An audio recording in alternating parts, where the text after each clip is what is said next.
जय हिंद दोस्तों, वंदे मातरम। पहले वर्ल्ड कप, उसके बाद वर्ल्ड टेस्ट चैंपियनशिप और अब पॉसिबली आईपीएल की ट्रॉफी पैट कमिंस उठा सकता है। मतलब ऐसा कैप्टन आपको कहां ही मिलेगा जिसके पास में शायद इतनी सारी उपलब्धियां इतनी जल्दी मिली। और ये हम बिल्कुल 6-8 महीने के ड्यूरेशन के अंदर की बात कर रहे हैं जब ये चीजें इतनी तेजी से हुई हैं पैट कमिंस के लिए।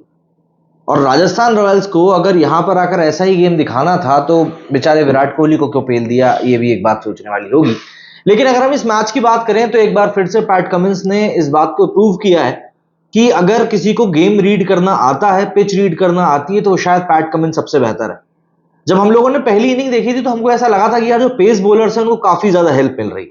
तो ऐसे में हैदराबाद के पास में पेस बॉलर्स काफी सारे थे। पैट कमिंस खुद, T Natarajan, Bhuvneshwar Kumar, Jaydev Unadkat, 4 pace bowlers के साथ में ये लोग उतरे थे। तो लग रहा था कि यार इनके लिए तो एक अच्छा काम होगा।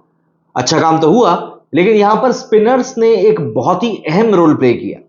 और कई बार तो जो हम बोलते हैं ना कि ब्लेसिंग इन डिस्गाइज वाली बात, तो यहां पर भी सनराइजर्स हैदराबाद को जो सरप्राइज एलिमेंट था वो मिला। और इस बार पेसर्स ने नहीं बल्कि स्पिन डियो ने हालत खराब करके रख दी राजस्थान की। ऐसा चोक किया मिडिल ओवर्स में कि उसके बाद वो लोग कभी उस चीज से उबर ही नहीं पाए। जिस तरीके से हैदराबाद की बॉलिंग रही है इस पूरे सीजन में, हमने देखा है कि वो लोग पेस बॉलिंग के ऊपर ज्यादा रियलाई करके आए। बट इस मैच में उन्होंने पूरी पूरी पूरी कंप्लीट स्ट्रैटेजी अपनी बदल दी। एंड सबसे बड़ी बात, ये स्ट्रैटेजी उनकी मिड गेम में बदली। अगर हम लोग बात करें तो एक पॉइंट था जब लग रहा था कि यार ये मैच जो है राजस्थान रॉयल्स शायद बढ़िया तरीके से चेज कर लेगा, बट हैदराबाद ने वो चीज होने नहीं दी। एक बार जब उनको दिखा कि नहीं यार यहां से थोड़ा सा प्रेशर क्रिएट हो सकता है, तो वहां से जो प्रेशर क्रिएट हुआ उसके बाद फिर हैदराबाद ने उस प्रेशर कुकर को रिलीज नहीं किया। रेयान पराग और ध्रुव जुरैल के पास में एक बड़ा मौका था कि दोनों मिलकर टीम की नैया पार लगा सकते थे। बट जुरैल तो टिक कर खेले, पर पराग एक गैर जरूरी शॉट ही मैं कहूंगा जो खेलने के चक्कर में आउट हो गए। जिस पॉइंट पर हम लोग बात कर रहे हैं रेयान पराग और जुरैल की, वहां से मैच जिताया जा सकता था अगर 2 खिलाड़ी वहां पर टिक जाते तो। बट वो लोग टिके नहीं। और हेटमायर इतने बड़े खिलाड़ी मुझे नहीं लगते कि वो पूरा का पूरा मैच आपको अपने दम पर जिता दे। अगर रन 100 से ज्यादा चाहिए हो तो इक्का दुक्का किया हो तो बहुत बड़ी बात है, बट आप उन पर ट्रस्ट नहीं कर सकते। हाँ, 25-30 रन की जरूरत हो, हेटमायर वहां पर हो, तो आप एक उम्मीद कर सकते हैं कि बंदा बल्ला घुमाकर जिता सकता है। बट ऐसा नहीं हुआ। लेकिन यहां पर जो सबसे बड़ी बात निकलकर सामने आई है, क्लासीन ने जो पारी खेली वो कितनी ज्यादा इंपॉर्टेंट साबित हुई। मतलब क्लासीन जब बैटिंग करने के लिए आए थे तब ऐसा लग रहा था कि यार ये बंदा स्लो खेल रहा है या क्या प्रॉब्लम है, समझ में नहीं आ रही है। बट अब अगर हम गेम को देखें, ड्यू गिरी नहीं, पिच स्लो हो गई, स्ट्रोक मेकिंग काफी कठिन थी। तो ऐसे में क्लासीन ने जो 50 मारी है, अब उसकी क्लास और भी ज्यादा बढ़कर लग रही है कि नहीं यार बंदे ने जो इनिंग खेली वो वाकई में बहुत शानदार थी। तो ऐसे में आपको समझना पड़ेगा कि यार जो चीज आप पिक कर रहे हो, आप उसको किन सर्कमस्टांसेस में लेकर चल रहे हो, ये भी आपको देखना पड़ेगा। अगर हम लोग बात करें मैच में बॉलिंग की, तो इसके सरप्राइज एलिमेंट बनकर आए शहबाज और अभिषेक।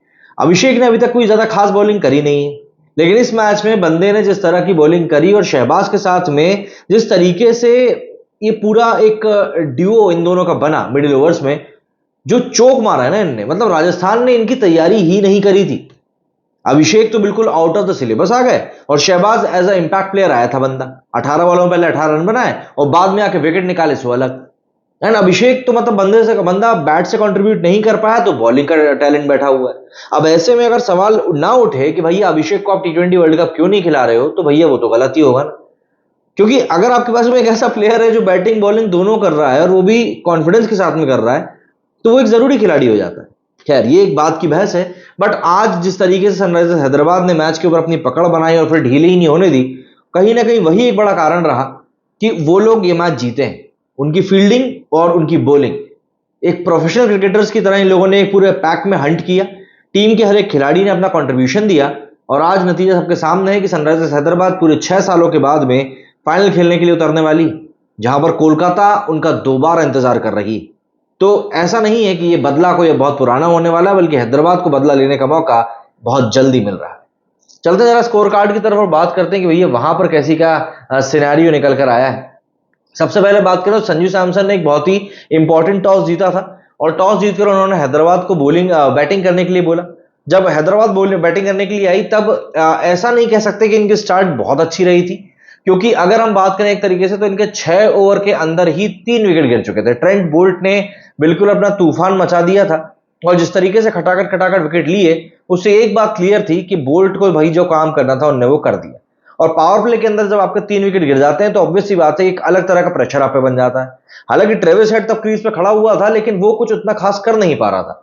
मतलब ट्रेविस हेड ने 28 बॉलों पर 34 रन जरूर बनाए, बट वो उतने कन्विंसिंग नहीं थे। बट ठीक है, कंट्रीब्यूशन तो कंट्रीब्यूशन होता है। राहुल त्रिपाठी ने पिछले मैच में जिस तरीके से खत्म किया था रनआउट के पहले, कुछ उसी अंदाज में आज के मैच में भी खेला।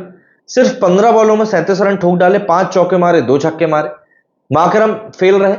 क्लासीन ने 34 बॉल से 50 बनाए, जिनकी पारी की हम लोग इतनी बात कर ही रहे हैं, 4 छक्के थे इसमें। इसके अलावा नीतीश रेड्डी का कुछ योगदान नहीं रहा, अब्दुल समाद 0 पे आउट हो गए। शहबाज अहमद ने 18 रन बनाए और वो 18 रन की वैल्यू अब समझ में आ रही है। तो इसके साथ में हैदराबाद ने 175 के ऊपर अपनी इनिंग को खत्म किया था। 176 का टारगेट सेट किया था। बॉलर्स की बात करें तो राजस्थान के बॉलर्स में से बोल्ट ने 4 ओवर में 45 रन देकर 3 विकेट लिए थे। अश्विन ने 4 ओवर में 43 रन देकर कोई विकेट नहीं लिया था। संदीप शर्मा को 2 विकेट मिले थे, आवेश खान को 3 विकेट मिले थे और इन दोनों ने ही 6.5 की इकोनॉमी के आसपास से बॉलिंग करी थी। वहीं चहल ने 4 ओवर में 34 रन दिए थे। अब यहां पर अगर आप बॉलिंग को देखेंगे तो बोल्ट को, संदीप को और आवेश खान को, इन तीनों को ही विकेट मिले थे, स्पिनर्स को कोई विकेट नहीं मिले थे।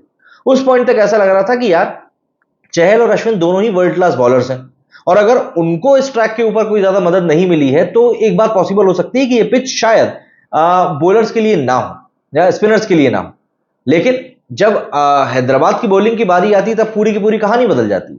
हैदराबाद की जब बॉलिंग शुरू हुई और राजस्थान की जब बैटिंग आई, तब यशस्वी ने शुरुआत में थोड़ा डराया जरूर था, बट जो उनके पार्टनर थे टॉम कोहलर, उनने इतना ज्यादा स्ट्रगल कर लिया ना कि वो शुरुआत की जो पूरी मोमेंटम थी राजस्थान की वो बुरी तरह से बिगड़ गई। मतलब 24 के स्कोर पर टॉम जब आउट हुए तब वो 16 बॉलों पर 10 रन बनाकर खेल रहे थे।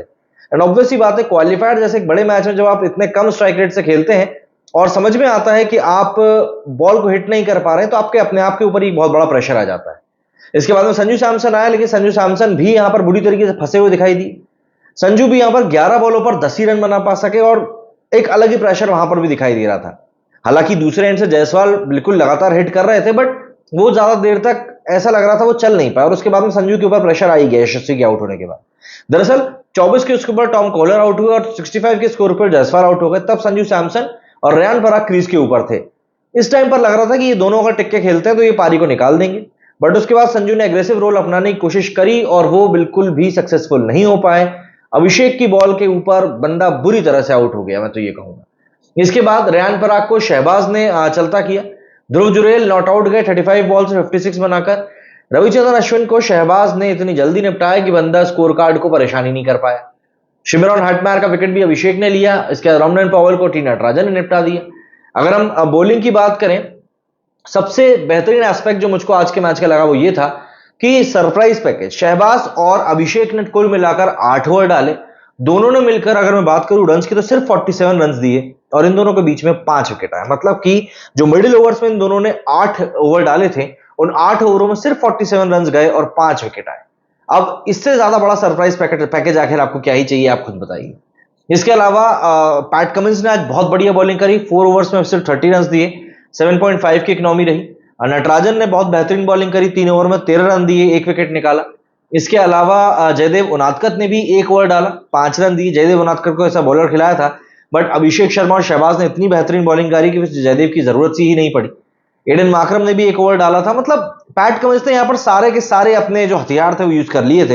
एंड मैं वही कहूंगा कि पैट कमिंस को जितनी अच्छी तरीके से पिच को पढ़ना आता है, उतनी अच्छे तरीके से मुझे नहीं लगता किसी और को आता होगा, क्योंकि जिस पॉइंट पर बंदे ने इस पिच को रीड किया और ये समझा कि नहीं, इस पिच के ऊपर पेस बॉलर्स नहीं बल्कि स्पिनर्स चल रहे हैं, वो वाकई में समझने वाली बात थी। अब सीधी सी बात यह है कि 26 तारीख को आईपीएल का फाइनल होना है, जहां पर कि मुकाबला होगा हैदराबाद और कोलकाता के बीच में। एंड उम्मीद करेंगे कि इस बार हैदराबाद जीत जाए, कि कोलकाता 2 बार जीत चुका है, बट फिर दिल थोड़ा सा गंभीर के लिए भी धड़कता है कि यार एक ट्रॉफी एज अ मेंटोर भी मिल जाए तो क्या ही बुरा है। आप लोग किसको सपोर्ट करने वाले हैं आईपीएल के इस बार के फाइनल में, कमेंट करके जरूर बताइएगा। मेरे वीडियो फिलहाल इतना ही। जय हिंद, जय भारत।